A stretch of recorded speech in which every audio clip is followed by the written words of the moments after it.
Bonjour à tous et bienvenue dans cette vidéo. Je suis Juliette de la chaîne Juliette's Diary, le journal d'une presque trentenaire où je partage avec vous des conseils, des expériences, on échange également, on réflectionne. On est en septembre et je voulais vous faire une vidéo avec des conseils un peu mes trucs à moi qui m'ont sauvée pendant toute ma scolarité pour un peu contourner la dyslexie, la dysorthographie, la dyspraxie, etc. etc. J'ai fait une vidéo la semaine dernière qui va s'afficher juste ici où je vous disais comment se manifeste la dyslexie au travers de mon expérience, et aujourd'hui voilà, je voulais vous donner des petits conseils parce que si dans ceux qui regardent il y en a qui retournent à l'école et ou à la fac, au lycée et ont vraiment besoin d'aide, bah voilà, peut-être que ces petits conseils peuvent vous aider. Et pareil, si vous êtes parent, bah voilà, peut-être que ces conseils pourront vous aider par rapport à vos enfants pour pouvoir les aider au mieux, parce que l'école, bah, quand on est dyslexique, c'est vraiment un sacré challenge. Avant d'aller plus loin dans mes petits conseils, pensez bien à vous abonner et à bien cocher la petite cloche pour ne manquer aucune vidéo et faire partie de cette communauté bienveillante. Alors, premier conseil que je vous donne, soit pour les parents, soit pour les personnes qui sont en âge de le faire, c'est aller voir les profs et leur expliquer que voilà, vous êtes 10, peu importe la 10, mais c'est d'aller prévenir vos profs et prévenir ce que voilà, ça peut impliquer en fait d'être 10, parce que malheureusement encore de nombreux professeurs ne sont pas assez bien renseignés sur la dyslexie. Donc ça peut être un bon point déjà d'aller prévenir vos profs. L'autre chose à faire, toujours dans la discussion avec les professeurs, c'est rappeler aux professeurs quand va y avoir un examen par exemple. Je sais que une de mes grosses difficultés lors des examens, c'était de comprendre les consignes. J'avais beaucoup de mal à comprendre les consignes et donc avant un examen, d'aller rappeler, soit la veille, soit en rentrant dans la salle de cours, hein, d'aller rappeler aux professeurs, vous savez, voilà, je tiens à vous dire, je suis dyslexique, on en a déjà parlé, il se peut que des fois je ne comprenne pas la consigne et que je vous pose la question, à aucun moment je vous demande la réponse, je vous demanderai juste de m'expliquer d'une façon différente. Voilà, ça établit ça, il y a des gens, il y a des profs qui seront très compatissants, il y a des profs qui ne voudront pas démordre de leur théorie, je trouve ça très dommage et anti-pédagogique, pour rester poli, mais voilà, on peut quand même essayer de faire au mieux. Il y a quand même de nombreuses personnes bienveillantes dans ce monde, heureusement, et à l'école aussi, donc on a des chances de trouver des professeurs qui soient à l'écoute de ça. Donc voilà pour ces deux petites techniques d'en discuter avec vos professeurs. Ensuite, une des difficultés d'un ou d'une 10, ça va être tout ce qui est autour de la lecture. Donc des petites techniques pour contourner. Quand je lis dans ma tête, je lis vraiment, je prends le temps de bien lire comme si je lisais à voix haute en fait, mais je lis dans ma tête. Donc ça fait que je suis une lectrice qui est plutôt lente, hein, comparée à d'autres personnes qui vont lire très vite. Moi je ne peux pas lire quelque chose en diagonale, c'est pas possible, sinon j'ai rien compris.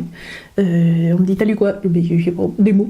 Donc voilà, ça prend plus de temps, mais ça peut aider. Les techniques, les conseils que je vous donne et les techniques pour contourner la dyslexie, ça n'enlèvera pas le temps passé à l'étude, à plein de choses.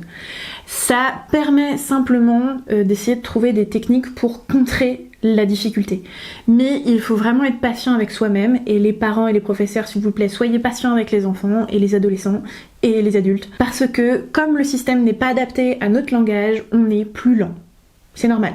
Quelqu'un qui fait du footing pour la première fois, il va être beaucoup plus lent que quelqu'un qui a l'habitude d'en faire.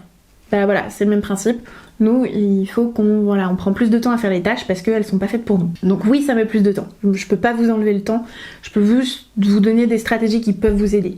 Sinon, quelque chose qui m'a aussi beaucoup aidé, c'est que, alors ça peut pas être fait avec tout, j'entends bien, parce que malheureusement on n'a pas toujours le temps, mais sur des textes courts ou alors vraiment des textes très très difficiles que je ne comprenais pas, notamment je me souviens les cours de philo, je ne comprenais aucun texte que je lisais, parce que c'est écrit d'une manière complètement turlubinée, je sais pas comment ils font, on a bien compris qu'ils étaient intelligents, mais on comprend rien. Donc voilà, sur des petits textes soit courts, soit des trucs vraiment compliqués, je sais que moi je demandais à une autre personne de le lire, ou alors je l'allais demander à un camarade de classe, mais je prenais une personne de ma famille, et la personne de ma famille lisait, et comme ça pouvait m'expliquer l'histoire ou le texte. Ça permettait d'avoir une explication et j'avais l'idée globale et du coup quand je relisais, j'ai ah ok, j'ai mieux compris.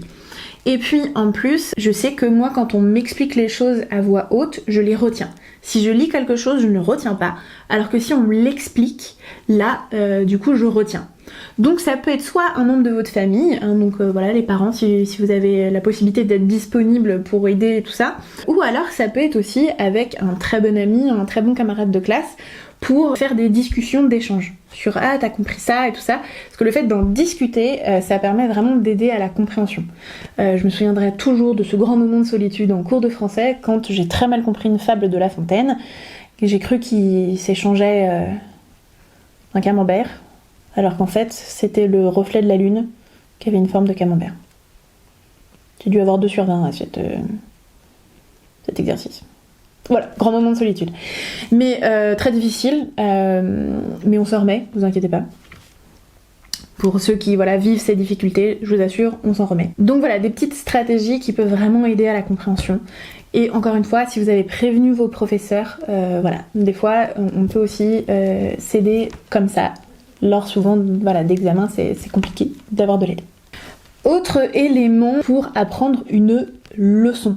Quand il faut apprendre une leçon, alors plus on avance à l'école, plus les leçons sont grosses. Quand on doit bachoter pour le bac et juste apprendre du par cœur énormément, ou en fac, on a des tonnes de choses à apprendre par cœur, c'est juste un amas de textes. Ça ne veut rien dire pour notre cerveau qui fonctionne en images. Il voit juste un bloc de texte, ça ne veut rien dire pour lui. C'est pas possible. Donc du coup, quand vous apprenez vos leçons, moi c'est un professeur qui m'avait en fac, qui m'avait donné cette technique et franchement ça m'a sauvé la vie parce que j'en avais tellement de choses à apprendre par cœur. C'est d'utiliser des images et d'utiliser des codes couleurs. Donc par exemple, là moi j'utilisais beaucoup, parce que je ne sais pas dessiner, donc pour les gens qui savent bien dessiner, c'est encore plus imagé, c'est encore mieux. Mais bon, moi je ne sais pas dessiner, donc c'est très compliqué. J'utilisais simplement la méthode des soleils pour l'apprentissage, c'était vraiment génial. Je sais que j'avais un cours de théorie, par exemple de communication, où il fallait retenir chaque théorie et chaque définition et tous ces éléments. C'est impossible en bloc de texte, alors que là, en fait, j'avais associé chaque famille de théories au milieu, et après les branches, et chaque théorie avec la définition, c'était la même couleur. Et donc du coup, mon cerveau avait associé. La théorie des scripts, ça allait avec telle couleur, c'était bleu. La théorie de je sais pas quoi, hop, c'était rouge.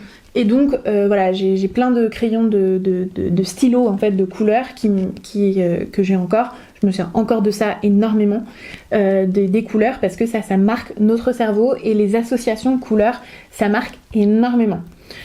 Donc technique à utiliser. Une autre technique que vous pouvez faire, c'est apprendre vos leçons en bougeant dans la pièce. Donc vous allez apprendre une partie de votre leçon assis au bureau. Vous allez apprendre un bout de leçon assis sur le lit. Vous allez apprendre une leçon dans un coin de la pièce.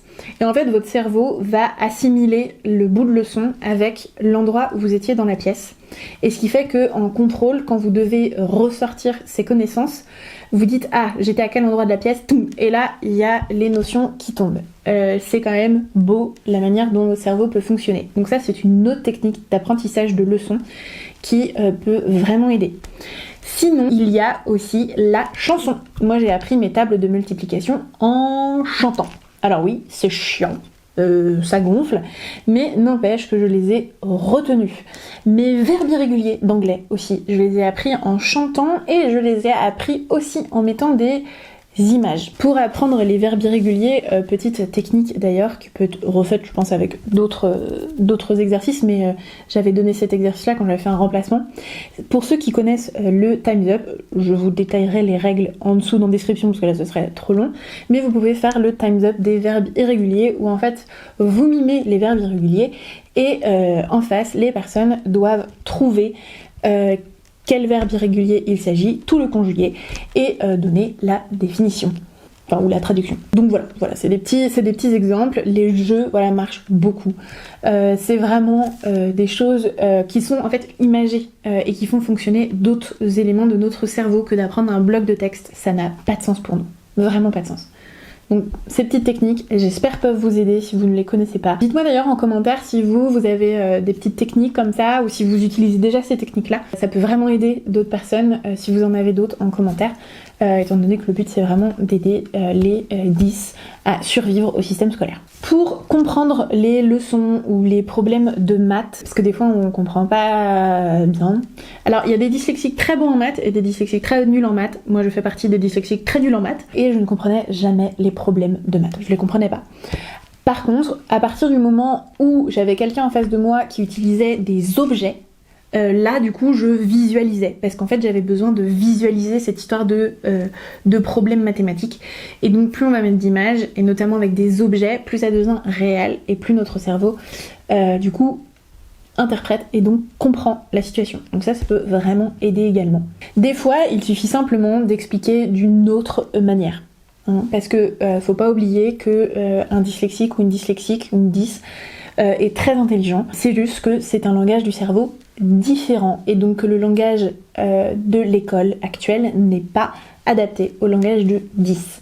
Donc rappelez bien à vous et rappelez-vous bien que vous êtes intelligent. Surtout, c'est très important, vous êtes intelligent. C'est le système qui n'est pas adapté. Pour régler les problèmes d'orthographe, je sais que ça c'est quelque chose que j'utilise vraiment beaucoup dans mon quotidien, c'est la commande vocale. Moi ça m'a sauvé la vie. Pour épeler les mots, la commande vocale c'est vraiment un outil génial quand ça marche. Parce que des fois Siri ne comprend pas ce que je raconte, mais c'est vraiment un bon outil parce que franchement des fois on sait vraiment pas épeler les mots. Là la commande vocale ça le fait pour nous, donc ça c'est top. Autre chose sur les ordinateurs, utiliser le correcteur orthographique. Oui, c'est pas magique. Oui, ça va laisser des fautes. Mais quand même, ça nous aide vraiment énormément. Et puis, il y a aussi d'autres logiciels, des extensions qu'on peut télécharger qui sont encore plus performantes que le logiciel, le correcteur orthographique de Word. Mais ça peut aider. Et faites-vous relire. Voilà, si c'est un mail important que vous devez écrire, si c'est une rédaction où ça va vous compter des points de faire des fautes ou des choses comme ça, faites relire, c'est ok de faire relire. Quand j'étais en fac, tous nos travaux de recherche que l'on rendait, on les faisait relire par quelqu'un à la bibliothèque. Tous les étudiants de master faisaient relire leurs textes. Les journalistes font relire il y a une relecture pour les articles de journaux. Il y a une relecture pour les gens pour les écrivains. Donc faire relire, c'est quelque chose de normal. Donc faites relire si vous avez des doutes, si c'est un mail important que vous voulez envoyer.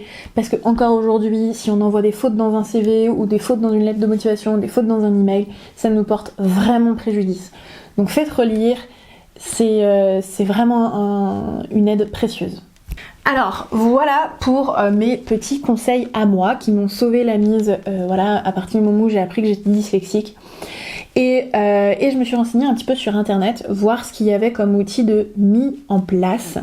Alors, on peut, pour les personnes mineures, c'est plus facile de faire les demandes de reconnaissance. Alors aujourd'hui, en France, ça s'appelle une reconnaissance d'handicap. Mais ça permet d'avoir des aides, des cartons par exemple. J'avais fait tout un post dessus sur mon Instagram, donc qui va s'afficher juste là. Vous pouvez aller voir, j'avais fait un post sur comment faire reconnaître sa dyslexie. Il y a aussi des stylos qui scannent en fait l'écrit et qui disent à voix haute. Voilà, quand on a vraiment des difficultés de compréhension à la lecture. Du coup c'est un stylo qui parle, voilà, il scanne. Il y a aussi des livres qui ont été adaptés, soit avec vraiment les lettres de l'alphabet 10, soit en fait des livres de lecture où on va marquer les liaisons avec des petits demi-cercles. Et puis les lettres muettes vont être d'une différente couleur, donc ça permet, voilà, encore une fois, on est sur les couleurs. Ça permet d'adapter à la lecture pour l'école. Donc ça c'est surtout l'école primaire. Il y a plein de petits outils. Je vais vous mettre aussi dans la description des ressources pour aller voir, pour essayer de chercher de l'aide.